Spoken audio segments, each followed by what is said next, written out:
Hello and welcome to another combat mission after action report. This video is going to be a little different to my normal combat mission videos.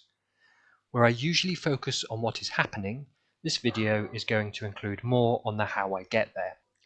The battle is a H-to-H meeting engagement in combat mission Fortress Italy called Averni Gambit, and my opponent is Koldobika from the Few Good Men community.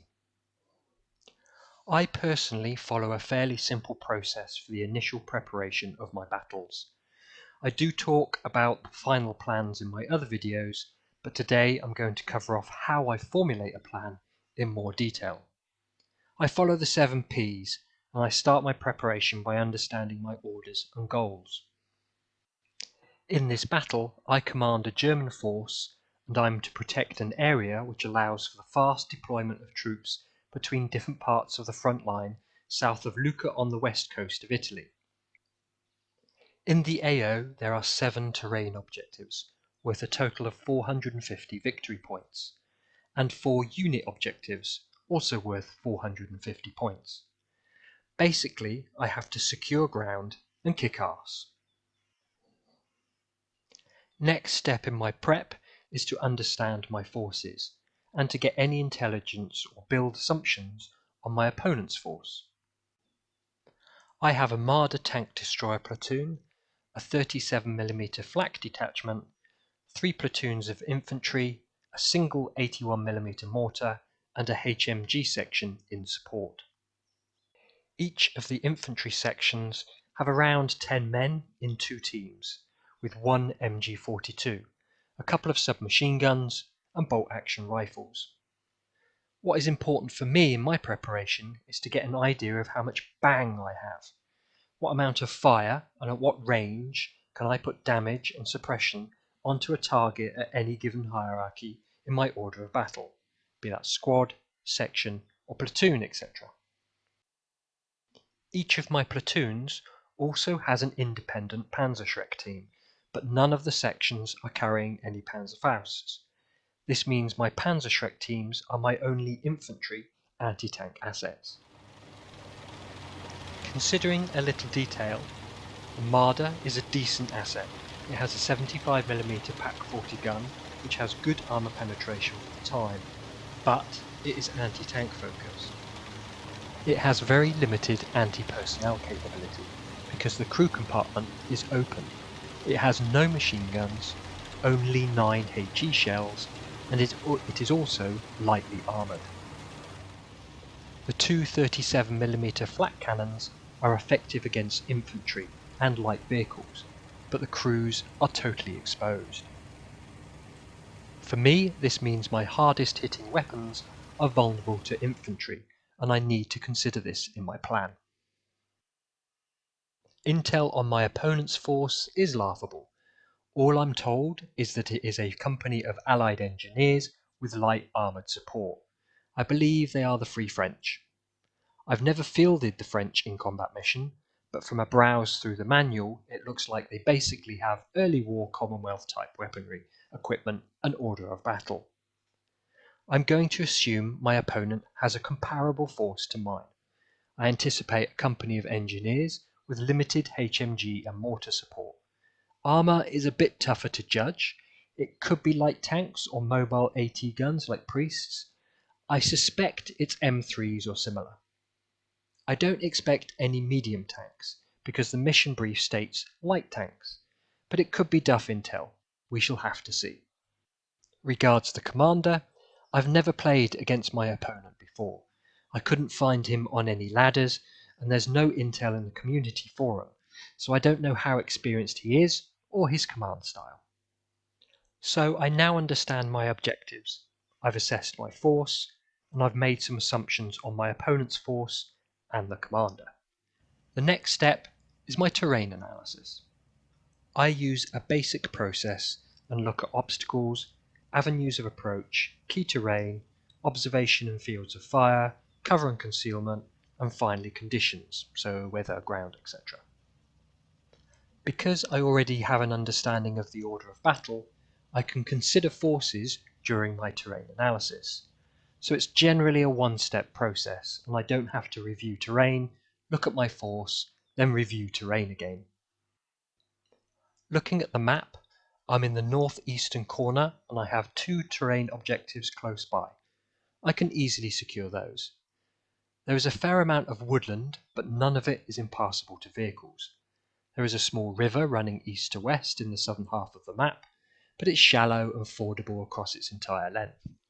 The village in the centre is damaged and buildings are quite close, but again it's navigable by armoured vehicles, if a little higgledy-piggledy with poor line of sight. The general terrain is fairly flat. The river is in a slight depression. The northern side of the village has a slight depression, and there is some high ground on the western end of the village. The main objective areas, which I expect to be fighting over, are the village and the high ground to the west, and there are no real obstacles to these for either side. The French have the opportunity to approach across the entire width of the battlefield because they have good concealment from the woods running from east to west, south of the village.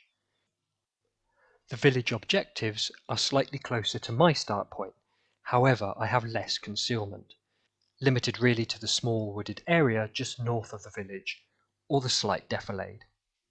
The northern area of the village is at a slightly lower elevation, which does allow me to manoeuvre my vehicles and troops from north to west, but the high ground has visibility across my entire AO. This brings me to key terrain. Certainly the high ground is one, if not the primary key piece of terrain. The 2-storey building at the north farm has decent visibility over the fields to the east of the village and the tree line. I'm considering this as a good observation point, but I'm not sure I'd use it as a firebase because it is exposed to HE fire, and there isn't really anywhere I can use to provide additional fire support at that elevation. Fields of fire from the western high ground into my AO is a concern. There is potential for armour to position hull down and shoot into my staging area. For cover and concealment, the woodland provides decent concealment. It's Italy in summer, so I'd expect good foliage to hide in. There's various buildings and no walls, with decent cover in the village, but many of the buildings are damaged, so I need to be cautious that they don't collapse around my soldiers. Finally, the conditions are good, nice weather and dry ground. Perfect for a picnic or a World War II battle. So with my assessment complete, the final stage of my preparation is my strategy and a battle plan. My strategy for this battle is driven by my force. My Marders and flak cannons are strongest at range. They lack the flexibility of a turret or heavy armour and will be vulnerable in close quarters with infantry. The AO is pretty small, so my infantry can be mobile around the battlefield on foot. They will operate best in the village and can engage enemy light armour in the woodlands and in the village streets with the Panzerschreck. So, I shall stand at range with my armour and do my attacking with my infantry, focusing on the village. The big hole in my strategy is the high ground, because it potentially has visibility over my rear area and avenues of attack. I could try to secure this terrain early, but it's a good distance away from my kick-off point, and my avenue of approach is exposed should the French get there before me.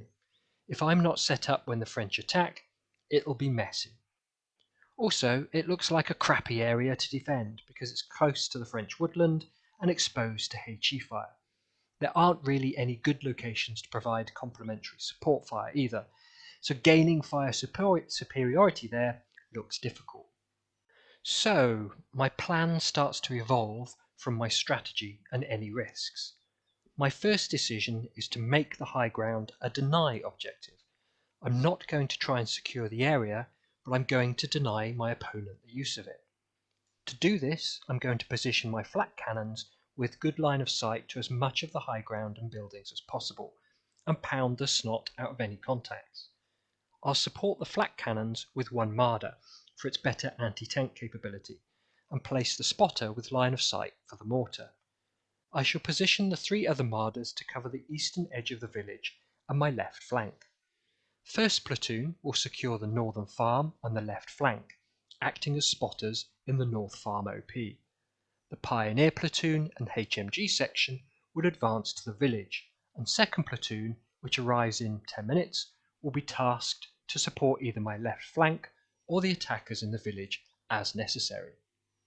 So with my 7 Ps ticked, we're ready to go, and I order my forces to their positions.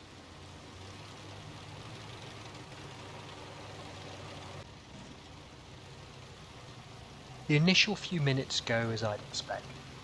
I get sound contacts which look like light armour. The French are heading towards the high ground at pace, and I would have more than likely been exposed and caught in the open had I tried to race them to that position. My infantry appears to get to the edge of the village first, and I set up fire positions. I choose to hold my advance on the outskirts. I'm going to let the French attack through the village and into my forces, allowing me to ambush any attackers and also to try and get a feel for my opponent's command style and tactics. I soon get eyes on a Stuart M3 on the high ground. The flak cannons open up, 37mm rounds picking up the armour. As the M3 withdraws, I get the flak cannons and the Marder to put down some suppressive fire on the buildings. If I can't have them, no one. If there is anyone in them, I want to make it an unpleasant place to be, denying any effective use of the high ground.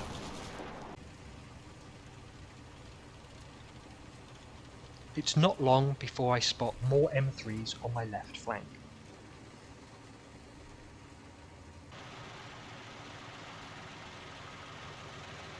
My Marders are nicely positioned, and I quickly get some hits.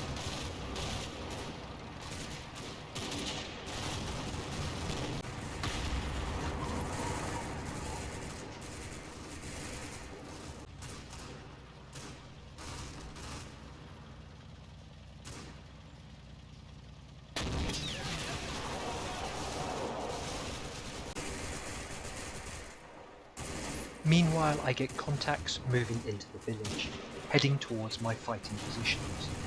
The initial contact is swift, and my soldiers easily halt the French, giving them a bloody nose at the same time. We're 5 minutes in, we've engaged the French, and I believe that I've won the initial contact phase of the battle. I regularly reassess my preparations, both the strategy and the plan. In this instance, I decide to continue my current plan. I'm going to stay at the northern end of the village with my infantry, out of line of sight of the French tanks. They're going to have to manoeuvre into the village and come after me. I'm intentionally holding back, trying to pull my opponent onto my forces. My goal to deny the high ground is also working well, though there is some movement towards the woodlands on my right flank. I'm not so concerned about this area, because there is such a large amount of dead space around the woodland. I can position my flak cannons and a Marder to cover the area if the French try to flank me, but in my opinion, it's poor flanking terrain.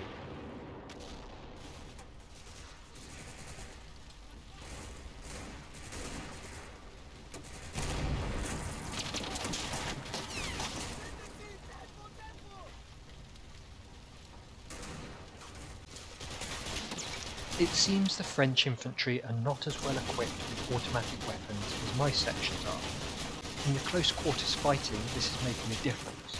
My soldiers are quickly able to suppress the French, causing them to withdraw or in some cases break. In both instances, I'm causing casualties. Also, my opponent seems to be struggling to get his M3s to support his infantry. This may be the terrain, or it may be he's just not combining the use of infantry with armour.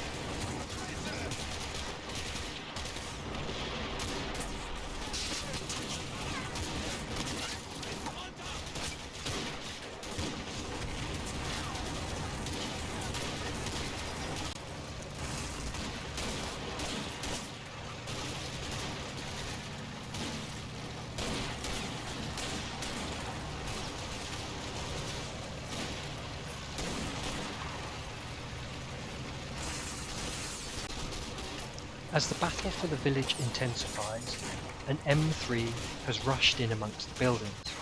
I lose a team to canister fire, but my opponent isn't able to support the armour with his infantry. takes a few moments of manoeuvring, but Panzerschreck reaches out and punches a hole into the M3.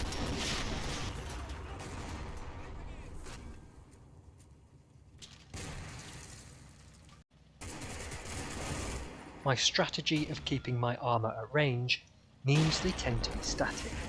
Not ideal because my opponent knows where they are and where they are going to be.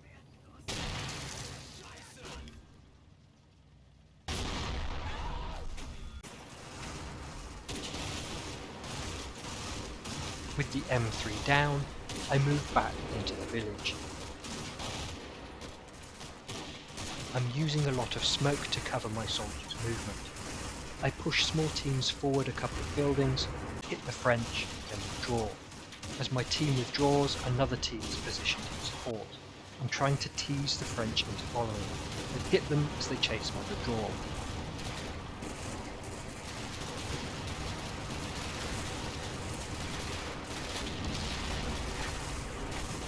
We've been fighting for 14 minutes and I've knocked out 4 M3s, and the French infantry have not really been able to challenge my fire superiority in the village. I estimate 2 platoons of M3s, 8 vehicles and 3 platoons of infantry, but there seems to be quite a lot of movement around the high ground. The French can't use the buildings there because the flak cannons rip through the stonework. I also randomly order area fire on the buildings to prove my point and to prevent the French from thinking about trying to use the area. At this time in the battle, the French appear to have withdrawn from the village, and I decide to push deeper in. I still hold sections in defence to enable me to quickly withdraw should I need to. I also probe the open fields on my left flank. I'm looking for the mortar.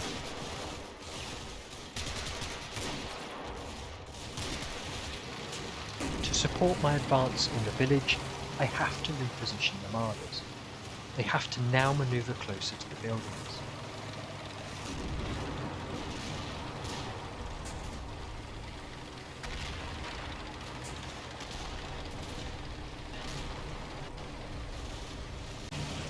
I do this just as 2 M3s also come into sight.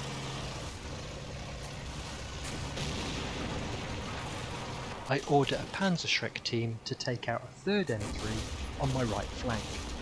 It's covering the western high ground on the reverse slope and out of sight of the flak cannons.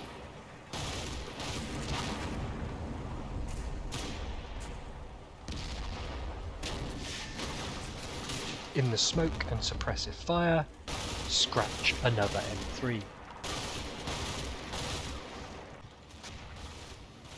I escalate my left flank probe into an attack with a Marder in support.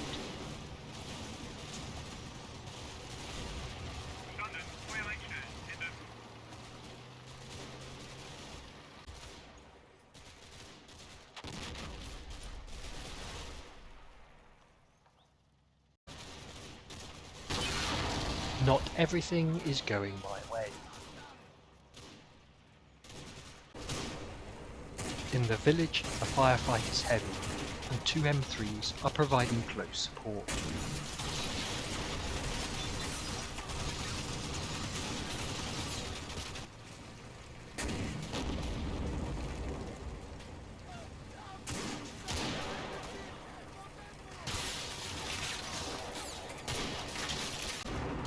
It's risky, but less so than using Marders. I order Panzerschrecks to take them out.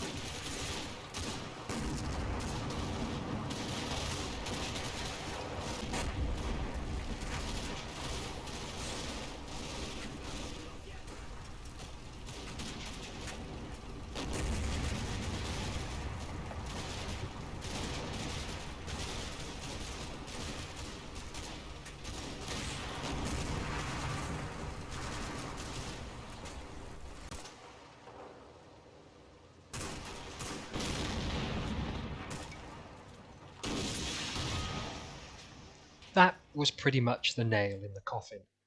Koldobika surrenders, and I take the field. The French still had a good count of infantry on the battlefield, but with most of his armour destroyed, securing a victory would have been very difficult. I later found out I did have an advantage. My opponent hasn't played Combat Mission for several years, and this was one of his first returning matches.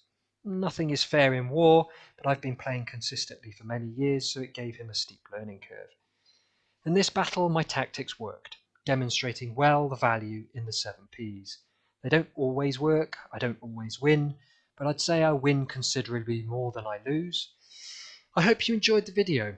Please subscribe to keep up with the latest content and hit the like button. It really helps with YouTube's computer magic, especially for the little channels like myself. Until next time, stay safe.